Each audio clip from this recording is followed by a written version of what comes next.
What's going on, everybody?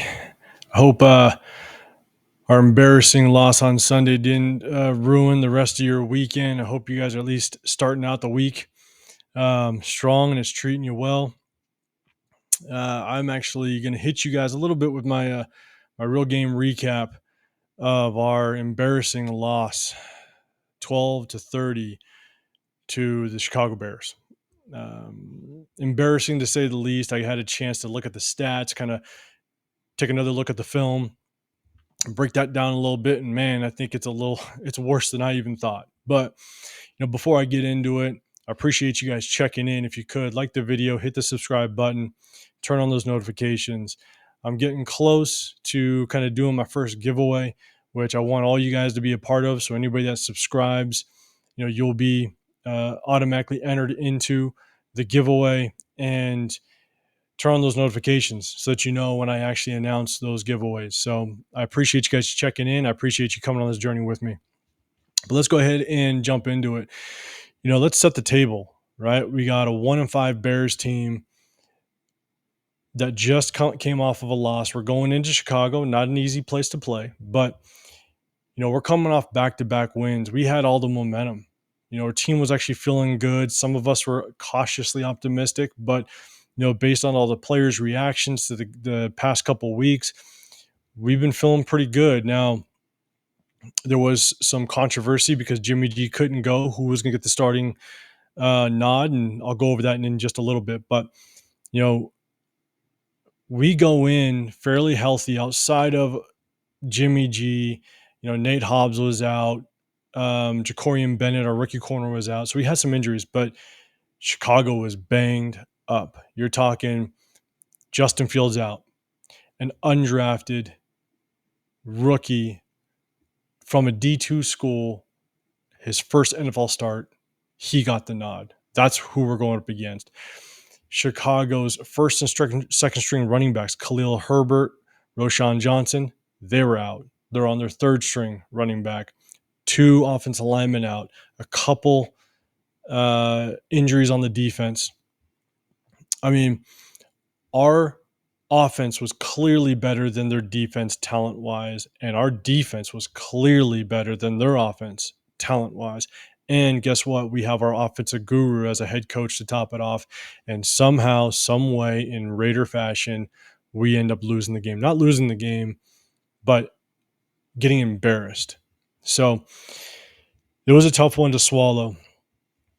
And so, the first question of the week was, who gets the start? And this is my thing is, I don't care who got the start. I have my opinion, and I stated that in my pregame analysis of the game. But at the end of the day, I don't care who got the start. What I cared about was our head coach Josh McDaniels, was prepared for this situation. We have a quarterback in Jimmy G. That's his guy that he brought in. That us and everybody else in the NFL knows he's made of glass. It's really that simple. He's injury prone. Give him no more than 6 weeks and he's going to get injured. Well, guess what? It didn't take more than 2 weeks and he missed the Chargers game. So Josh McDaniels, you should have been prepared for this moment and you failed miserably. So obviously, Brian Hoyer got the start. He's lost his last 12 starts dating back to 2016, and he showed why he lost those games, because he is just not a starting quarterback in this league. Plain and simple. And Josh McDaniels, you failed to prepare him for that moment. A couple of my keys to victory was we needed to get other people involved on the offensive side. We need to see Trey Tucker. We need to see Michael Mayer. We needed to see if we still have something in Hunter Renfrow. One of the reasons why I wanted to kind of see Hunter Renfrow was because if he's on the trading block, if we're trying to trade him, we got to at least show a little bit of value out of him. And Hunter Renfrow had 2 catches, so nothing to be seen there. Michael Mayer, I was hoping that we would continue to ride the momentum that we saw against New England. He had, I believe it was 5 catches for 75 yards last game. So we started to see him get going. I wanted to see us build off of that. And what happened? We didn't. Trey Tucker is our really, is one of our main deep threats. He's non-existent. I mean, all we're doing is basically handing him off the ball and those little speed handoffs around the corner. I mean, if that's all we brought him in for, I don't know why we wasted a third round draft pick on him. But we're basically just handing the ball off to him. Or our best offensive play of the game was throw it to him deep when we got a PI call. I mean, if that's all our guru offensive coordinator can dial up with your third round draft pick, which is a absolute speedster, we're in for a long season, as we've already seen.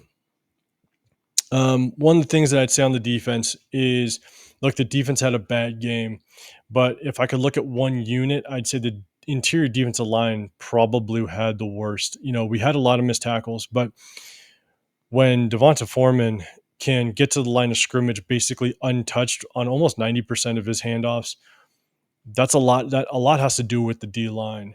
One of the things that you want to do against a running back is make him cut or make a decision in the backfield. If he's got to cut pretty hard in that backfield, that means he's got to change direction, cut again to get back upfield or get back to line of scrimmage.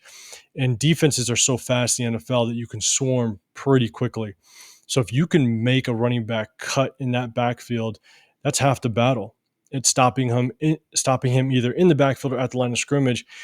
And in almost 90% of his carries, he was untouched to the line of scrimmage. And that's why he was gaining 4, 5, 7, 10, 15-yard runs at a time. I mean, we just had no answer for their run game. So again, as much as we had a lot of missed tackles, and when you give up 30 points, well, they had a pick six. So when you give up basically 23 points, it's not good on the defensive side. Now, keep in mind, the defense is not supposed to carry us. And I've stated this, I've made a couple of videos on this. The defense isn't meant to carry us. We've not poured enough resources and capital, money, draft picks into the defense. We haven't. It's all been in the offense. We have a top 10 paid offense in the league. We've brought in so many offensive weapons. And guess what? We brought in a head coach that's supposed to be an offensive guru. This defense isn't supposed to carry this team. This offense has to get a spark. And once again, we didn't score at least 20 points. It's embarrassing. I think we're actually right now the worst offense in the league. A couple stats that stuck out to me. We were 2 for 9 on third down. That's just embarrassing. You're not going to win games doing that. The Chicago Bears were 8 out of 13. The Bears were 3 for 3 in the red zone with 3 touchdowns. We got into the red zone 2 times. One of those times was with Aiden O'Connell in garbage time at the end of the game. So reality is we only got into the red zone 1 time and kicked a field goal while in that red zone. Whether or not we were supposed to kick that field goal, I don't think we should have, but whatever. That could be a whole nother video. But we really got into the red zone 1 time that entire game. That's embarrassing. I just, how that happens with our offense and our offensive guru, it's mind-boggling. Josh Jacobs had 11 carries for 35 yards. Still can't get him going. The Bears had 150 yards on 32 carries, averaging 4.7 yards. When you have a rookie quarterback, a D2 rookie quarterback come in, one of the best things that he could have is a run game, because that gets you in front of the sticks, right? It gets you in a 2nd and 3 situation, a 2nd and 6, a 2nd and 2, where now you're doing that rookie quarterback a favor. And that's something that we couldn't do for Hoyer. We could not get in front of the sticks. We put Hoyer in a lot of situations where it was 2nd and 9, 3rd and 11.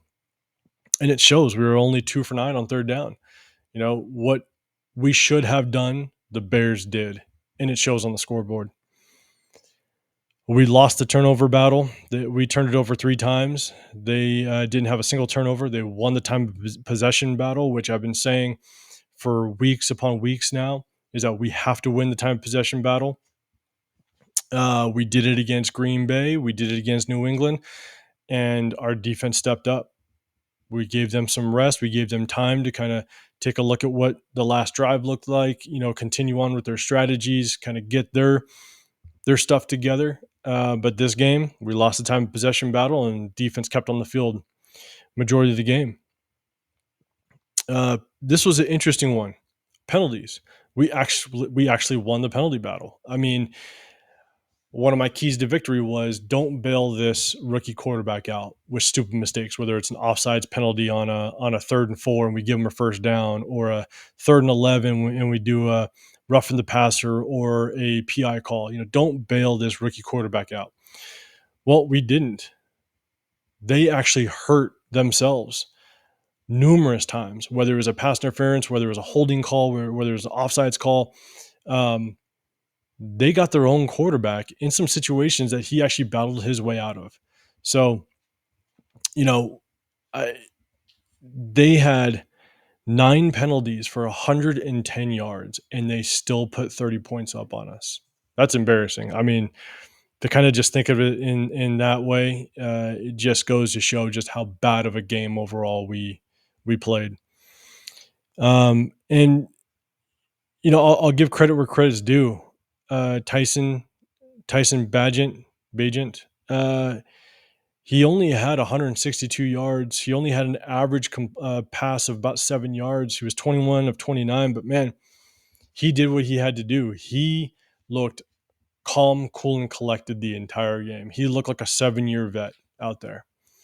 And so, that's on our defense. We needed to make him feel uncomfortable. And man, this kid looked like he was a walk in the park all game. That's what was so crazy looking at the film again, is just how calm that kid looked.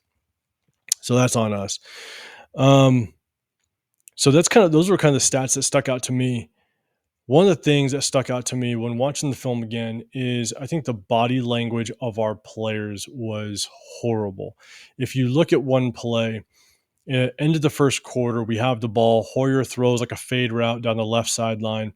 He completely throws the ball out of bounds. It's, 7-10 yards to Jakobi Meyers left. And Jakobi Meyers just throws his hands down. And you kind of get this feeling like he's thinking, holy crap, is this the guy that's really going to throw it to me all game? I mean, the confidence, I think, just left him on that throw. And I started seeing that with everybody. I started seeing with Josh Jacobs. He'd get tackled. He just dropped the ball and instantly just shoulders would drop and walk back to the huddle.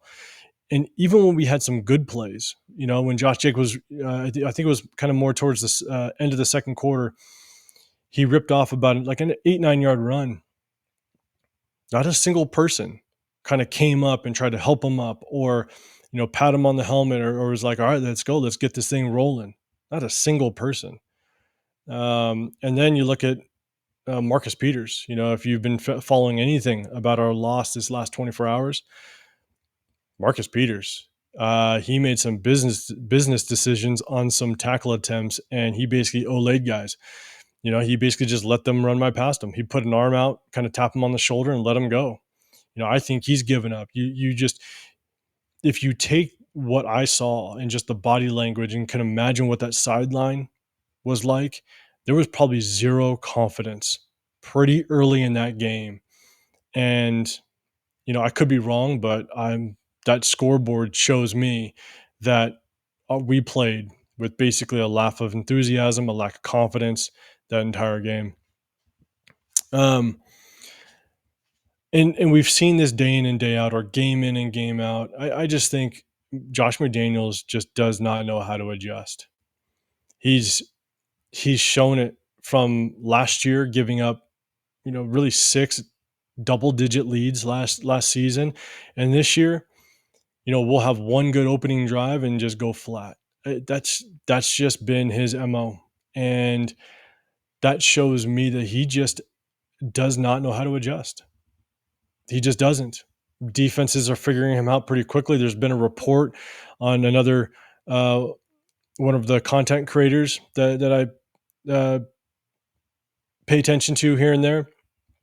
He came out with a report that basically said that, that defense was calling out Josh McDaniels' plays. That defense knew what we were running before we were even snapping that football. And that's scary, And so that's where, as an offensive player, you could lose your confidence pretty quickly.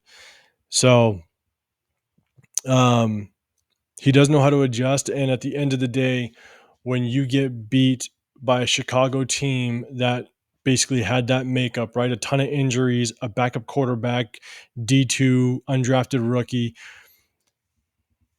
You got outcoached. It's plain and simple. You can put a lot on the players, right? The players got to go out there and they're the ones that have to execute. But at the end of the day, you have to coach. And, I've coached this game for 20 plus years. That loss is on the coaches. You can put some on the players, but the majority is on the coaches. It was just an embarrassing game. And then you got the press conference afterwards, and there was a couple questions that were asked of him. And man, Josh McDaniels, he has the most general answers coming back. And I understand coaches don't give out a ton of information, but like there was questions asked of what do you do now? Nothing has worked. This is your 24th game as a Raiders head coach, and you've regressed. You're no better than what you inherited. And he said, he asked, what do you do now? And he says, we do everything. We improve everything. Well, what kind of answer is that? Um, he blamed it on missed opportunities. And I'm sitting there going, well, what missed opportunities did you miss out on? Because you kicked a field goal in the fourth quarter when I think you should have gone for it on 4th and goal from the 6. You have one of the most high-paid offenses. You're an offensive guru. You need to take opportunities that can grab momentum, and you kick the field goal.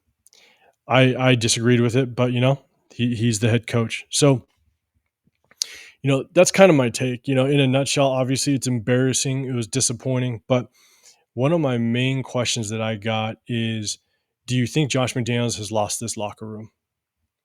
Comment down below. Let me know if it's a yes or a no. You know, uh, Based on how our season's gone, based on how last season went as well, you lose to an undrafted rookie out of a D2 school, and you can't put more than 6 points on the board. I know we put 12, but I'm not counting that last touchdown because that's in garbage time. You put 2 field goals up on Chicago. You got in the red zone basically one time. Has Josh McDaniels finally lost this locker room? Let me know down below. And to kind of end it, we go into Detroit Monday night prime time against a hungry Lions team that is out for blood. They got their ass handed to them by the Ravens. They want to get back in that winning bracket, and they're going to come after us. They are going to be hungry. They're going to be motivated. And we are right now what I feel is broken. Not a good combination.